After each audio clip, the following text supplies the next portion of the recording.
آپ ڈاکٹر امجد صاحب. نحمدہ و نصلی علی رسول الکریم. بسم اللہ الرحمن الرحیم. ایاک نعبد و ایاک نستعین. شکریہ جناب اسپیکر صاحب کہ آپ نے مجھے موقع دیا کہ سانحہ 26 نومبر کو جو کچھ اسلام آباد میں ہوا. جناب اسپیکر صاحب، چونکہ میں چشمدیدہ گواہ ہوں، اللہ کو حاضر ناظر جان کر میں یہ اقرار کرتا ہوں کہ میں ایک لفظ بھی اگر جھوٹ بولوں تو اللہ پاک مجھے ایک سیکنڈ بھی اور زندگی نہ دے. جناب اسپیکر صاحب، جب آئین نے ہمیں حق دیا ہے پرامن احتجاج کا، ہمارے لیڈر اور ہماری چیئرمین عمران خان صاحب نے ہمیں پرامن احتجاج کی کال دی.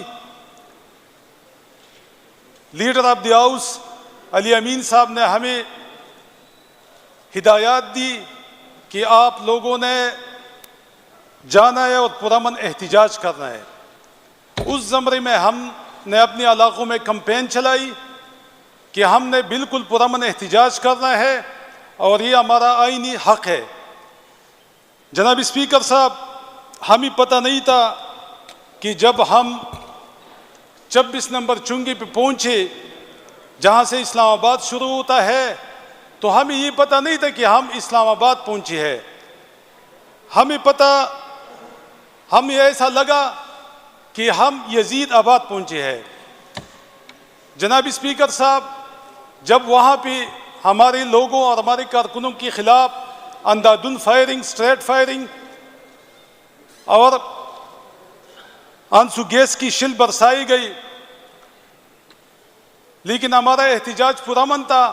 ہم آگے بڑھے، سی ایم صاحب کی قیادت میں ہم سب لوگ آگے بڑھے اور ہمیں کہہ دیا تھا کہ آپ لوگوں نے پرامن رہنا ہے اور ڈی چوک جا کے اپنا احتجاج ریکارڈ کروانا ہے. لیکن اسپیکر صاحب، یہاں بھی ہم سے بھول ہو گئی. جب ہم ڈی چوک پہنچے تو ہمیں لگا کہ ہم ڈی چوک نہیں، ہم ڈتھ چوک پہنچ چکے ہیں. یہاں پہ ہماری جتنی بھی کارکن ہے، پارٹی ہے، اس کی ڈیتھ کا انتظام ہو چکا ہے کہ ان کو ختم کرانا ہے. ہمیں بھی اطلاعات آ رہی تھی جناب اسپیکر صاحب کہ یہاں پہ 10 بجے آپریشن شروع ہوگا اور وہ آپریشن ہماری سیکیورٹی فورسز کی SSGs کمانڈوز کریں گے اور ان کو اسپیشلی تربیلا سے 4 ہیلی کاپٹر کے ذریعے لایا گیا تھا. ان کے پاس جناب اسپیکر صاحب سنائپر، LMG اور اس طرح امریکن ویپنز G3 اور ایک اور جو مارٹر گن اسے کہتے ہیں، جس میں بیک وقت 5000 گولیاں ہوتی ہیں اور بیک وقت مسلسل 5000 گولیاں برساتی ہے. تو یہ جتنے بھی امریکن ویپنز تھے، یہ امریکہ نے گفٹ کیے تھے پاکستان سیکیورٹی فورسز کو کہ یہ جتنی بھی دہشت گرد ہے اور جہاں پاکستان میں دہشت گردی ہو رہے ہیں ان کے خلاف استعمال کرو. لیکن بہت افسوس سے کہنا پڑتا ہے جناب اسپیکر صاحب کہ وہ ویپن پاکستان تحریک انصاف کی کارکنوں کے خلاف استعمال ہوئی. اور یہ ڈکی چھپی بات نہیں ہے جناب اسپیکر صاحب، یہ آن دی ریکارڈ سب چیزیں ہے. میں جناب اسپیکر صاحب، میں نے کل آپ کو بتایا کہ 8:15 پہ میں عشاء کی نماز پڑھ رہا تھا اور میں خود امامت کر رہا تھا. فائرنگ شروع ہو گئی اور اس کے ساتھ آنسو گیس کی شل برسائی گئی. جناب اسپیکر صاحب، جب میں نے سلام پھیرا تو لوگوں نے شور مچایا کہ ایک نمازی کو گولی لگی ہے. اور اس نمازی کو جب میں دعا پڑھ رہا تھا تو اس نمازی کو اٹھا کر موٹر سائیکل پہ لے جایا گیا. میں نے پہلے حلف اٹھایا کہ میں جھوٹ نہیں بولوں گا، تو اس لیے میں یہ نہیں کہہ سکتا جناب اسپیکر صاحب کہ وہ بندہ شہید ہو چکا ہے یا ابھی تک ہاسپٹل میں زیر علاج ہے. لیکن میں نے چونکہ حلف لیا تھا کہ جھوٹ نہیں بولوں گا، تو جناب اسپیکر صاحب وہ منظر دیکھنے والا منظر تھا کہ جیسے ہم کسی دشمن ملک کی سرحد پار کر کے آئے ہیں.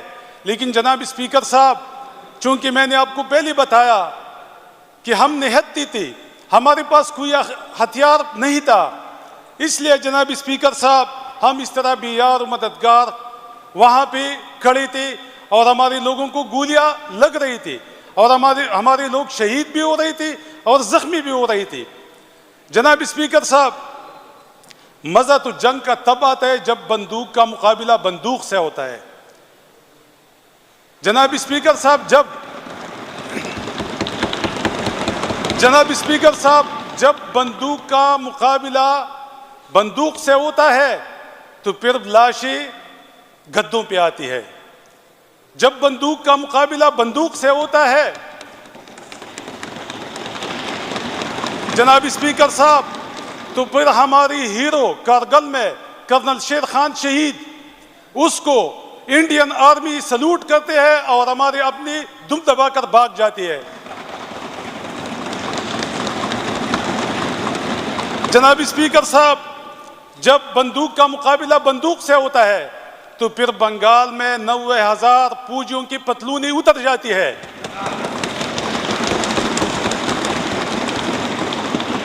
لیکن یہ کس طرح مقابلہ تھا جناب اسپیکر صاحب کہ اپنے لوگوں کو اور اس پارٹی کے لوگوں کو جو پاکستان کی سب سے بڑی پارٹی ہے، جو پاکستان کی سالمیت کی ذمہ دار پارٹی ہے، ضامن ہے، وہ پارٹی جس کا لیڈر جیل میں 1.5 سال سے پڑا ہوا ہے، ابھی بھی وہ درس دیتا ہے کہ آپ نے ڈنڈا بھی نہیں اٹھانا، ان لوگوں پہ گولیاں برسائی جاتی ہے اور وہ بغیر بندوق کے ہوتے ہیں۔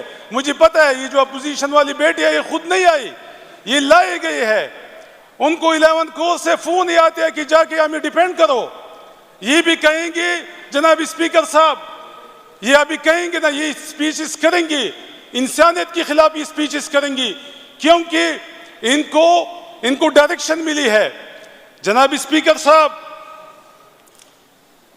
بہت افسوسناک بات ہے اور بہت افسوس کی بات ہے کہ سوشل میڈیا پہ لوگ لگے ہوئے ہیں کہ یہ باغ آئی ہے۔ جناب اسپیکر صاحب، میں ایک بات ان سے پوچھنا چاہتا ہوں،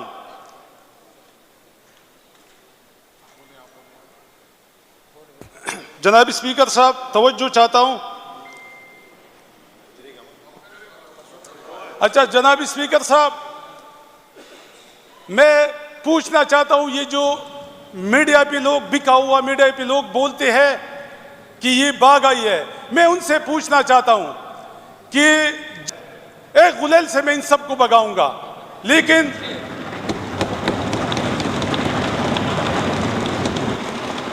جناب اسپیکر صاحب، پختون ایک وفادار قوم ہے اور اس ملک سے اس کی محبت ہے اور اس ملک کی سلامتی کی ضامن ہے۔ جناب اسپیکر صاحب، تو انہوں نے جو پنگا لیا ہے یہ 6 کروڑ پختون قوم سے لیا ہوا ہے، اور پختون قوم کی 5000 سال کی آزادی کی تاریخ ہے، یہ آزاد قوم ہے۔ یہ جو سمجھتے ہیں نا اسٹیبلشمنٹ کے ہم ان کو زیر کریں گے، تو 5000 سال ہماری آزادی کی تاریخ ہے اور انشاءاللہ ان کو 10,000 سال لگیں گے ہمیں غلام بنانے کے لیے۔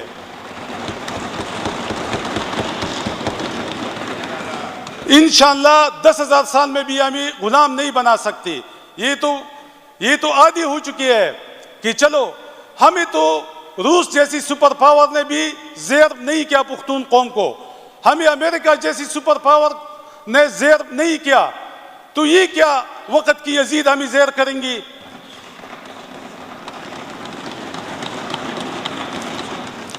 جناب اسپیکر صاحب، سی ایم صاحب آئے ہیں، ڈیٹیل سے وہ بات کریں گی، لیکن میں یہ چند گزارشات اس لیے کرنا چاہتا تھا کہ کسی بھی ملک جو اسلام کے نام پہ بنا ہو، جس کا نام اسلامی جمہوریہ پاکستان ہو، وہاں پہ دوران نماز آپ لوگوں کو گولی ماری، وہاں پہ دوران نماز آپ لوگوں کو شہید کرے، یہ میرے خیال میں پوری دنیا میں ایسا تاثر جا رہا ہے کہ یہ اسلام کا دین، اسلام سلامتی کا دین نہیں ہے۔